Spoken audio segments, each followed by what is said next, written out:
Hello students, आप सभी को एलके ट्यूटोरियल में स्वागत है। इस वीडियो में हम लोग सीखेंगे टाइप्स ऑफ फोर्स के बारे में। तो हम लोग सबसे पहले देखते हैं फोर्स कितने टाइप्स के होते हैं। ठीक है, तो यहाँ पे फोर्स क्या है, जैसे कि आपको मैं पिछला वीडियो में बताया था, a force is a push और pull acting upon an object as a result of its interactions with another object. तो इसका मतलब क्या है कि जब कोई ऑब्जेक्ट को हम लोग पुश और पुल करते हैं तो वो ऑब्जेक्ट जो है और एक ऑब्जेक्ट से इंटरेक्ट होता है। ठीक है, तो इंटरेक्ट होने का जो कारण है उसी को हम लोग फोर्स कहते हैं। ठीक है, यानी फोर्स क्या है, जब कोई ऑब्जेक्ट को हम लोग फोर्स अप्लाई करते हैं तो वो बॉडी किसी और बॉडी से इंटरेक्ट होता है। ठीक है, तो यहाँ आप लोग को फोर्स क्या है समझ गए। तो ये कितने टाइप के होता है, ये दो टाइप के होता है, एक हो गया कॉन्टैक्ट फोर्स और एक हो गया नॉन कॉन्टैक्ट फोर्स। ठीक है, इस वीडियो में हम लोग सिर्फ कॉन्टैक्ट फोर्स के बारे में देखेंगे, नॉन कॉन्टैक्ट फोर्स के लिए एक वीडियो अलग से बनाऊंगा। ठीक है, अब हम लोग कॉन्टैक्ट फोर्स के बारे में पढ़ते हैं।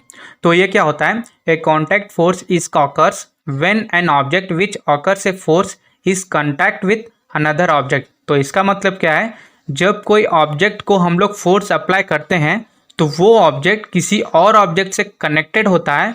तो जब वो कनेक्टेड होने के टाइम पे जो फोर्स ऑकर्स होती है उस फोर्स को हम लोग कॉन्टैक्ट फोर्स कहते हैं। ठीक है, यानी कॉन्टैक्ट फोर्स होने के लिए कोई एक ऑब्जेक्ट दूसरे ऑब्जेक्ट से कनेक्ट होना चाहिए।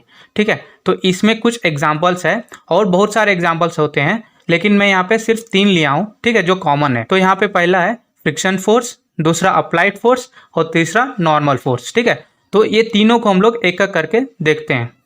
तो अब हम लोग फ्रिक्शन फोर्स के बारे में पढ़ेंगे। तो ये होता क्या है, friction is a force exerted by a surface against the motion of a body across its surface. तो इसका मतलब क्या है, फ्रिक्शन क्या है, वन टाइप ऑफ फोर्स है। ठीक है, और ये कहाँ पे एग्जर्ट होती है, मान लीजिए एक ऑब्जेक्ट है जो दूसरे ऑब्जेक्ट के सरफेस में मूव करता हो। ठीक है, और जो दूसरा ऑब्जेक्ट का जो सरफेस है वो स्मूथली ना होके अगर वो रफ हो तो जो ऑब्जेक्ट उसके ऊपर में मूव कर रही है उसका जो स्पीड है वो ऑब्वियसली धीरे धीरे स्लो हो जाएगी, और जो स्लो होने का जो कारण होता है उसी को हम लोग फ्रिक्शन फोर्स कहते हैं।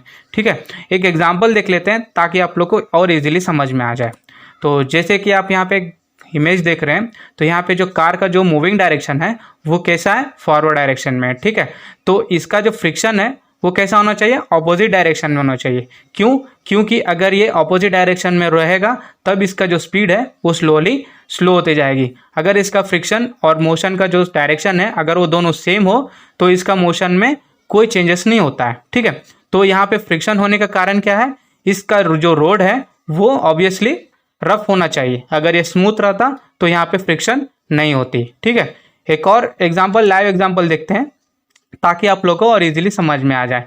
जैसे कि आप यहाँ कार देख रहे हैं, इसका जो फ्रिक्शन ज़्यादा होने के कारण एक कार जो है ये इधर उधर मूव करते जा रही है। ठीक है, तो आप लोग को फ्रिक्शन क्या होता है समझ गए, जिस जगह पे ज़्यादा रफनेस होती है वहाँ पे फ्रिक्शन फोर्स ऑकर्स होता है। अब हम लोग अप्लाइड फोर्स के बारे में पढ़ेंगे। तो ये होता क्या है, an applied force is a force that is applied to an object by a person और अनदर ऑब्जेक्ट।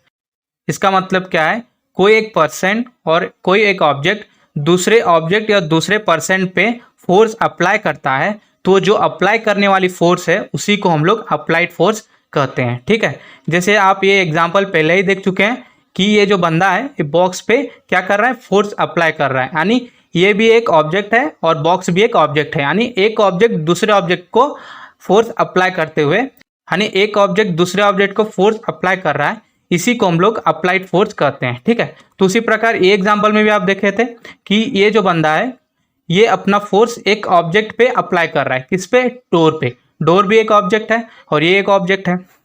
ठीक है, यानी एक ऑब्जेक्ट दूसरे ऑब्जेक्ट पे फोर्स अप्लाई कर रहा है तो वो अप्लाइंग फोर्स को अप्लाइड फोर्स कहते हैं। ठीक है, आप लोग समझ गए कि अप्लाइड फोर्स होता क्या है। अब हम लोग पढ़ेंगे नॉर्मल फोर्स के बारे में। तो ये होता क्या है, the normal force is a support force exerted upon an object that is in contact with another stable object। तो इसका मतलब क्या है, मान लीजिए एक ऑब्जेक्ट है जो दूसरे ऑब्जेक्ट में रखे हुए हैं। ठीक है, तो वहां रखने के कारण क्या हो रहा है, एक ऑब्जेक्ट दूसरे ऑब्जेक्ट से कनेक्ट हो रहा है। ठीक है, तो वो जो कनेक्ट होने पर क्या होता है, एक फोर्स जनरेट होता है। जब एक बॉडी दूसरे बॉडी से कनेक्ट होता है तो वहां पे नॉर्मली सी एक फोर्स जनरेट होती है। ठीक है, तो वो जो कनेक्ट होने वाला जो फोर्स है उसी को हम लोग नॉर्मल फोर्स कहते हैं। ठीक है, और इसका जो डायरेक्शन है वो हमेशा वो जो कनेक्ट होता है उसका परपेंडिकुलर होता है। कनेक्शन का परपेंडिकुलर होता है, उसी को हम लोग नॉर्मल फोर्स डायरेक्शन बोलते हैं। समझ गए? एक एग्जांपल देखते हैं ताकि आप लोग को और इजीली समझ में आ जाए।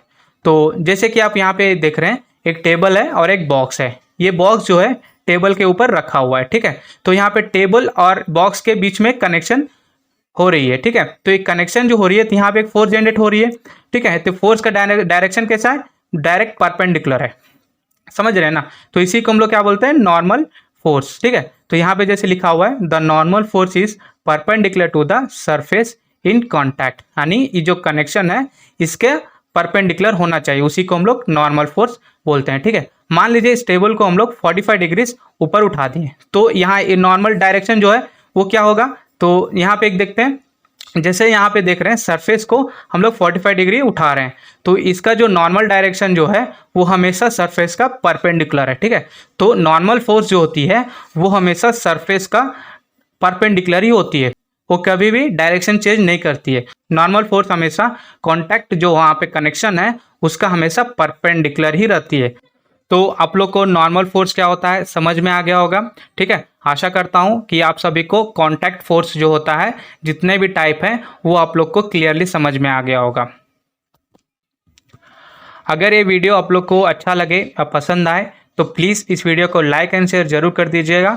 Thank you so much.